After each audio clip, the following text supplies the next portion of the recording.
La Dacia Spring s'offre un restylage incroyable. Eh ben, elle est pas mal, j'aime bien. J'aime bien le look. Je trouve ça sympathique. Alors, voyons les photos. Sous tous les angles. Hop. Ouais, ça rend plutôt pas mal, hein. Ça rend plutôt pas mal.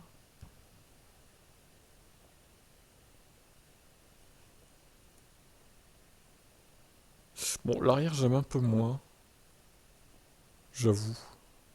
Mais au moins, elle se démarque, elle mérite d'être originale. C'est sûr et certain. La couleur, par contre, rouge comme ça me rappelle la Twingo qui est sortie en rouge comme ça. C'est d'ailleurs une Twingo rouge de cette couleur que j'avais essayé, me semble-t-il. Ouais, bon, après voilà. Vous pourrez même coller un sticker pour masquer les chocs de stationnement ou les petits accros de gravier. Ils ont pensé à tout, hein. Dis donc.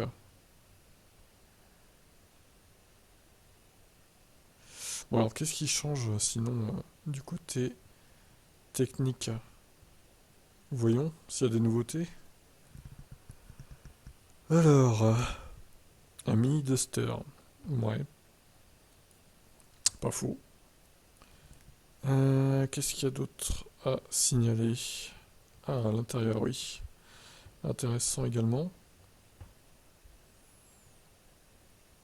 Un joli écran central. Quelques infos derrière le volant. Bon, j'ai pas l'impression que ça change des masses pour le coup.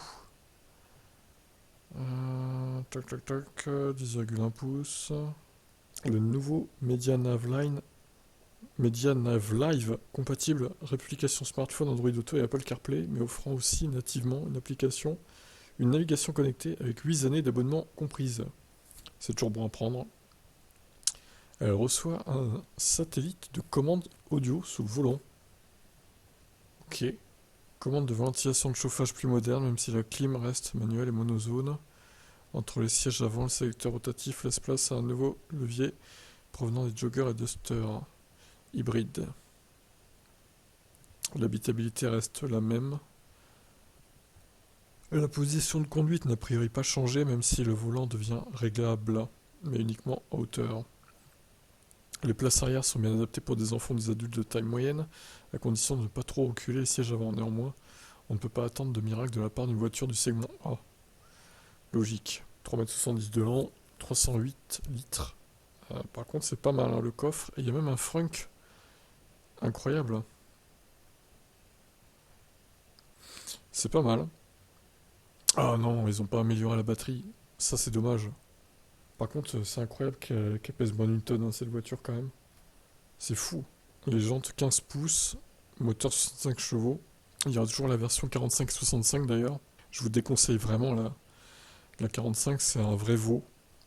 La batterie n'a pas changé, ça c'est dommage, hein. Bon, après, est-ce que c'était pour la maintenir en dessous de la tonne? Peut-être. Mais 26,8 kWh, c'est pas terrible.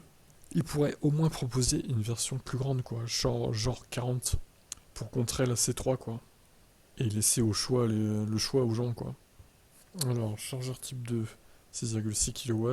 Il faudra 11 heures environ sur une prise domestique pour une charge de 20 à 80%, de 20 à 100%.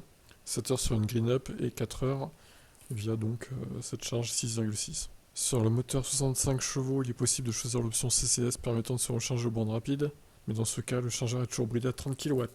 Oh, là aussi, ils auraient pu monter à 50, quoi. Franchement. Ah oui, le V2L est accepté par la voiture. Incroyable. Ça, c'est un bon point, par contre. Bon, même si avec 26,8 kWh, vous allez pas aller loin en V2L. Mais bon, ça peut dépanner quand même. Ça, c'est un bon point, j'avoue. Bon, les tarifs, maintenant, ça donne quoi? Moins de 20 000 euros apparemment, sans plus de précision. Il y a des bonnes idées. Après, le truc, c'est que moi, comme j'ai dit, hein, je pense qu'ils auraient dû proposer deux types de batteries pour au moins laisser le choix aux gens. Je pense que dans cette voiture, on peut mettre plus que 26,8 kWh, on peut au moins mettre 40. Si la C3 le fait, celle-là, elle peut le faire aussi. Parce que là, encore une fois, sur le papier, la IC3 est meilleure, hein.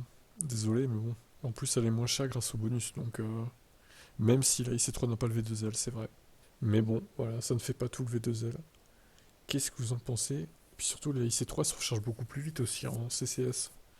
Parce que là, 30 kW, c'est ridicule en fait.